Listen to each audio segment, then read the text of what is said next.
Okay, butthole surfers. All right, the story about Cheyenne. Um, so there was a 911 dispatcher that worked for a sheriff's office in Arkansas, and this dispatcher also knew my ex-wife and knew how broken I was. I mean, I was just completely broken. Lost my sense of taste, smell, couldn't eat, couldn't sleep, could barely function for work. I couldn't do paperwork, but I could drive the truck. And that's probably what kept me going. And, my inner circle was like, dude, you need to get a dog. You need to get a dog. I was like, man, I can't ever love again. I don't want a dog. I can't even take care of myself. And then finally, this one day, I was on the phone with my best friend, and I was like, you know what? I'll fucking get a dog. All right. You're just gonna leave this alone. I will get a dog. I will take care of the dog. I will walk the dog. I'll feed and water it, and I'll take it to the doctors. But I am not gonna love it. Okay. My heart is gone. But I will take care of it, and I will be a good dog dad. Just don't ask me to love it. Well, 911 dispatcher. Her name is Becky. And one of the deputies there had all of these puppies, 7 of them, and each puppy had a number. There was two batches of pictures.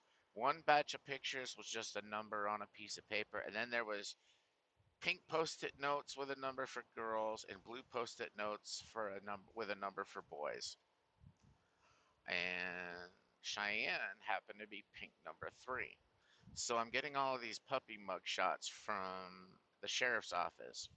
It goes from the deputy to the dispatcher, my friend, to me. I pick pink number 3. Well, I don't know, a week later, 2 weeks later, I go down and I meet her, but there was all these other dogs. There was other dogs there, and Cheyenne was the only dog out of the other dogs that noticed I was even there. And she popped right over to meet me. And then when it was time to go, after I got done holding her, because, she was like this big, and she's always going to be this big in my mind, right? She's always going to be my baby. So, um, I put her down, and she tried to follow me out the door. So cute. Anyway, so I said, all right, I will be here next week, and I'll take her to the vet, and I'll start the vaccinations. So I went back. It was like a Monday, and I got her vaccinated, and then I had to get her vaccinated again 2 weeks later with all the boosters. So I did that, and I left her there. I didn't take her on the road because there's a lot of grimy, dirty stuff on the road, right? She's going to be exposed to all these harmful things, and I didn't want her getting sick or dying for no reason just because I wanted her there. And at that point, I wasn't even sure if I really wanted her. She was just so adorable that, I was like, okay, well, even if I don't take her, I'll get her vaccinated, and make sure she has a good life. And then I started thinking about her all the time. And she wasn't in the truck yet. So I went back and I took her to the vet.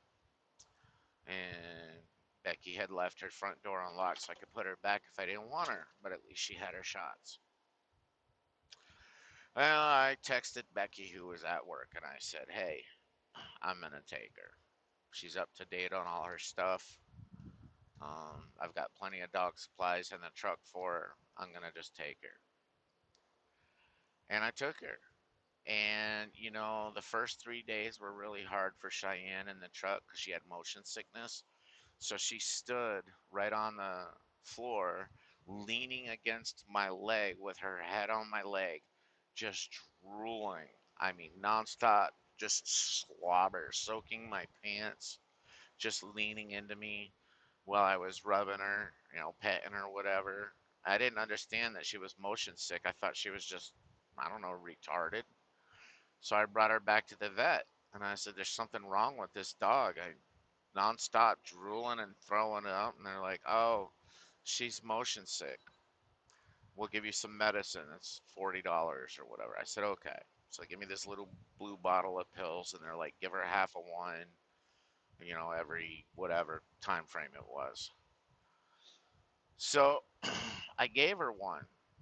This is day 3. Well, that cured the motion sickness, but it turned her into a zombie, and I didn't like it. So I discontinued it because I wanted her to be natural. I wanted her to feel. I wanted her to be a puppy. And they said it might take her a month or two to adjust to being in a truck. And probably the second day off the meds, she was fine and kind of doing what she's doing right now, just being her own dog. So there was that. Potty training wasn't really a challenge. She went through a phase, I think, when she was like 8 months old, where she would pee on my bed, and I think it was on purpose, and I'll tell you why. So one night I pulled into Commerce, Georgia, at the TA, and I went to crawl in bed. Bed was soaked. He was like, "Cheyenne, why didn't you tell me?" Not a big deal. So I took her outside. She didn't do anything. We were outside for probably a half hour. Went inside the truck stop, did my laundry, made my bed, smoked a cigarette, went to lay down. Bed was soaked again. So now I'm upset with her, and I pick her up and I scold her. And she's a very easily intimidated baby. She, when I picked her up, she was like this nightmare screech, like like screaming like that, and like she was terrified. And I was like, "This is bad girl." I stripped my bed, I washed it again, took her back out. She goes to the bathroom. I'm sitting in the front seat. I smoke a cigarette. I'm like, finally, I can go to bed because it was a really long day. And that little fucker pissed the bed again. So now it's on. Now she's in trouble. Um, and that was the last time she did that. That night we had to come to Jesus with Daddy session, and she came to understand that peeing on Daddy's bed was not good. Now I have always, with carpeted floors, I've always taken the Harbor Freight tarps and taped them to the carpet. And this is a vinyl floor, so I don't have to do that. But I've always also had a mattress protector pad, a waterproof one that's still breathable. You buy them for like 10, $15 at Walmart. So I've always done that because I do have a dog and I planned for those accidents. But back to back like that, I wasn't anticipating.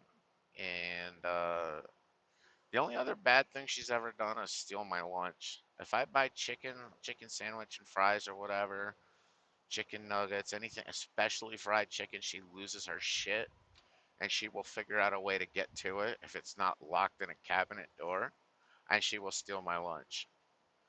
And it started with this bucket of KFC chicken. I ordered nothing but chicken breasts in Little Rock, and I was going to a town that didn't have KFC, and I was being nice, and I spent $60. I step out of the truck for all of 1 minute. Cheyenne had gotten that bucket, and there was like two breasts left, and one stuck in her mouth halfway down as she's like, oh, trying to gulp it down. Oh, my dog. I'm telling you, she's just nothing but love and goofy and playful, and her eyes have so much expression in them. She's amazing, and I love her so much.